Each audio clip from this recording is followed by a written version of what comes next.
आउ गोटे पद आम आलोचना करने जाऊँगी कौन से पद कौन से मालिकार पदटी महापुरुष शिष्य मान आगे कहले बाबूरे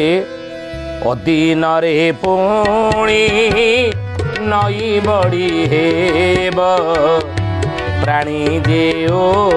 छन हेबे प्राणी जेओ छन हेबे पूर्णी बात्या होई ए बछार खार दिन गणो आओ एबे दिन गणु आओ एबे। आज मालिका वचन रे आमे चकड़ा मडाणर गोटे पद आलोचना करुचे से पदटी होची कौन ना अदीन रे पुणी नई बड़ी हब शिष्य रामचंद्र महापुरुष कहते द्वादश गोपाल मान। अच्छा गोटे कथा देखा विचार करवा मास है कईटा ओडिया मास जदि आम देखा तार बैशाख ज्येष्ठ आषाढ़ श्रावण भाद्रव आश्विन कार्तिक मार्गशीर पौष नहीं बैशाख ज्येष्ठ आषाढ़ श्रावण भाद्रव आश्विन कार्तिक मार्गशीर पौष माघ फाल्गुन चैत्र 12टा मास देखी ज्ञानी गुणी मंडली 12टा मासरे ऋतु कईटा कहले ऋतु कईटा वर्षा ग्रीष्म वर्षा शरत हेमंत शीत बसंत 6टा ऋतु कौ मासरे कौ ऋतु पड़े देखो 12टा मास 6टा ऋतु ताले कौ मासरे कौ ऋतु भोग हुए ये कथा आप अल्प बहुत जानी ना आम जाचे कौन ना ग्रीष्मे वैशाख ज्येष्ठ मास प्रचंड रौद्र प्रकाश वर्षा रे आषाढ़ श्रावण मेघ बरसे घन घन नहीं तेणु वैशाख ज्येष्ठ मास को ग्रीष्म ऋतु आम बोली आम जाचे आषाढ़ श्रावण मास को वर्षा ऋतु बोली आम जाचे ये वैशाख ज्येष्ठ मासरे प्रचंड ग्रीष्म ताप अनुभूत हुए खरा जोर हुए राति नहीं आ वर्षा दिने आषाढ़ श्रावण मासरे जोर प्रबल वर्षा हुए अतीतर आपण मैंने जानी ना ये सब होता ऋतु ठीक समय सब चलूला ऋतुचक्र गुड़िक ठीक मास गुड़िकर सब चलुले कि महापुरुष मालिकार चकड़ा मडाण रे शिष्य रामचंद्र को कहते राम रे तुम्हें देख आगो को कौन हम ऋतु आउ ठीक रे चलिबो नाही ठीक मासरे ठीक ऋतु चलिबो नाही ना कौन हम ना अदीन रे पुणी नदी बड़ी हेब प्राणी जेउ छन हेबे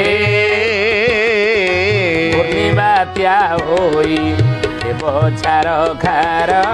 दिन गणु थाओ एबे दिन गणु थाओ एबे सुजने दिन गणु थाओ एबे दिन गणु थाओ एबे सुजने दिन गणु थाओ एबे बोले अदीन रे पुणी नदी बड़ी हम अदीन रे नई बड़ी हम रे बाबा ना सतर ना कौन गुरुदेव अदीन रे नई बड़ी तो आम देखी आम जाचे नई बड़ीटा आषाढ़ श्रावण मसरे प्रबल वर्षा हेले ये वर्षा दिन प्रबल वर्षा ही नदी नाल पूरा फुल हो जाए नदी नाल पानी पूरा फुल हो जाए आ बन्या सृष्टि हुए नई रे बन्या आसे नाल रे पानी फुल रहे पोखरी रे कूहरे मध्य पानी फुल रहे बांफी पानी फुल रहे से समय पानी अल्प कूहरे आगु कूहर सब पानी काढ़ुले कूहर पानी पीऊले कूह पानी पीला बेले कूहर अल्प दूर ही पानी थाए नहीं हाथ बढ़ईदे पानी पाए ढाल बढ़ईदे पानी नहीं आसुले ढाल बढ़ी पानी नहीं आसुले हाथ दौड़ आवश्यकता पड़ूला कि खरा दिने से पानीटा धीरे धीरे तलू खसी जाए कूह पानी सुखी जाए पोखरी पानी सुखी जाए बांफी पानी सुखी जाए नाल पानी सुखी जाए नदी पानी सुखी जाए नहीं ये हुए तेणु नदी बढ़ीटा आषाढ़ श्रावण मासरे हुई कि महापुरुष मालिकार देखो तो मालिका वचन न होइबा मालिकार कथा मिछा हेब ना देखी दिखाँ रामर तुम देख अदीन नई बढ़ी हेब अदीन नदी बढ़ी तुम्हें देख आउ अदीन पुणी नदी बड़ी हेब प्राणी जेउछ नबे अदीन नई बड़ीटा आसिले आगुरी नई बड़ी आसिले यही श्रावण मास आइलानी आषाढ़ श्रावण मास खाद्य शस्य सब रखिदि वर्षा दिन कामधाम करहब ना आ कामधाम न कर नई नाल बनिया आसे तो बनिया फनिया सब जोर आसला बनिया फनिया आसो आसे बनिया फनिया आसला बेले सब सजाग होगी सब था सजाग होगी सब थे कि जब अधीन आसला ताप तो पूर्व प्रस्तुति हो नथिबे ना आई लघुचाप आसूची 7 दिन काल वर्षा हे वर्षा अदिनिया है सब जाक कम धंदा बंद आले उत्सन हे लोक मैंने जापारूँ आगुरी एमती सब होगला आगुरी किसी प्रस्तुत आम होनु तेणु हे शुद्धि जानी यही कथा महापुरुष मालिका मध्यम लिखि संसारवासी को सावधान कले शिष्य मान मध्यम मन रख अदिन पुणी नदी बढ़ी हेब प्राणी जे उच्छन हेबे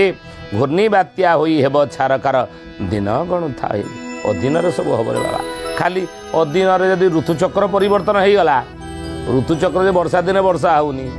खरा आउ कौन शीत दिने शीत होनी यदि ये ऋतुचक्र परिवर्तन हो ज्ञानी गुणी मंडली महापुरुष ये भविष्यवाणी करिसेंती आगु को तुम्हें देखिब पुष मासे रथ जातरा हेब माघरे बारुणी बुड़ा पड़िब माघरे बारुणी बुड़ा पड़िब माघरे बारुणी बुड़ा पड़िब कहले सेगुड़िक सीना ऋतुचक्र परिवर्तन हो पड़ो कि लोक मैंने कौ मानिबे लोक मैंने मानि नहीं ठीक समय जो पर्वपर्वाणी सब पालन हवा होउथिला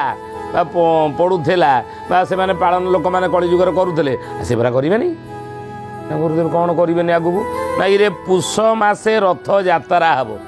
रथ यात्राटा बाबू रे कौ मास पड़े कहलु कौ मास रथ यात्रा पड़े बोलिए महापुरुष अच्युतानंद जी की अदिन नई बड़ी हे अदिन सब पर्वपर्वाणी पड़ लोक मैंने पालन करेंगे आहनी से कथा तो आम आलोचना करुचे ना आज जहाँ घटुची जहाँ 600 वर्ष तले कागज कलमर उद्भावन हो नाला तालपत्र लेखनी महापुरुष जहाँ लिखिदे देखु ता सत होनी कहले पुष मासे रथ यात्रा हे रामर देखिबू रथ यात्राटा हुए केबे आषाढ़ शुक्ल द्वितीया तिथि नहीं प्रतिवर्ष यही तिथि आषाढ़ मसरे आषाढ़ शुक्ल पक्ष द्वितीया तिथि रथ यात्रा पड़े से क्षेत्र में पर्वटा रथ यात्रा घोष यात्रा दशावतार यात्रा ये पालन हुए श्रीक्षेत्र पालन हुए सारा विश्व जिते जगन्नाथ मंदिर रही जो रथ यात्रा प्रत वर्ष हो से यही मसरे होना यही मसर होना आषाढ़ शुक्ल द्वितीया तिथि कि महापुरुष देखो मालिका वचन नहीवान लिखिं अदिन रथ यात्रा हम अदिन पुष मासे रथ यात्रा हम पुष मास रथ यात्रा करी आषाढ़ मास पुष मास लोक मैंने करेंगे आई बड़ी भी जहाँ लिखिले कौन सत है कि चकड़ा मड़ा महापुरुष कहले पृष्ठा 102 पृष्ठारे कौन लिखिले कहले अदिन रे पुणी रथ यात्रा हेब आश्विन मास रे जान आश्विन मास रे जान हे सुजने आश्विन मास रे जान पते मुखारदी कालिया घाई रे होइब प्रकांड रण सुजने गुणी बेल काल आसी लानी हे सुण सुजने गुणी ये मानुच ये विधि विधान को आजिकल संसार किए मानिया को आ राजी अच्छी जो विज्ञान जाकि चंद्रपृष्ठ में पहुँची आ घर तैयारी कर रहीबार स्वप्न देखला ये गोटे प्रथा परंपरा सेमती रही ना आउ कौन नीति नियम सब जिनस आम करुचे ना ना नीति नियम समाज में चलुना नीति नियम पर्वपर्वाणी पालन करूना महापुरुष एभली लिखिं 600 वर्ष तले रामचंद्र को धन रे तुम देखू अदिन पुणी रथ यात्रा आश्विन मसरे जान आषाढ़ मसरे हवा कथा आश्विन मसरे लोक मैंने करेंगे अनेक संप्रदाय माने अनेक लोक मैंने विज्ञान मिछ दुआही दे आध्यात्म को खेल घर बोली भावी महाप्रभु को खेल घर भावी कौन करेंगे अदिन रथ यात्रा करी अधीन रथ यात्रा खाली कसे आउरी पर लिखिं महापुरुष ना बैशाखे कोड़ी आसीब माड़ी ज्येष्ठरे मानव घर जे छाड़ी ज्येष्ठरे मानव घर जे छाड़ी জ্যেষ্ঠরে মানব ঘর যে ছাড়ি আষাঢ়রে ঘর পোড়ি হইব শ্রাবণরে জল নিয়ন্ট ভাব শ্রাবণরে জଳ নিয়ন্ট ভাব আষাঢ় মাসে পড়ুথিব ঘর শস্য শ্রাবণে নন্টিব নীর শস্য শ্রাবণে নন্টিব নীর শস্য শ্রাবণে নন্টিব নীর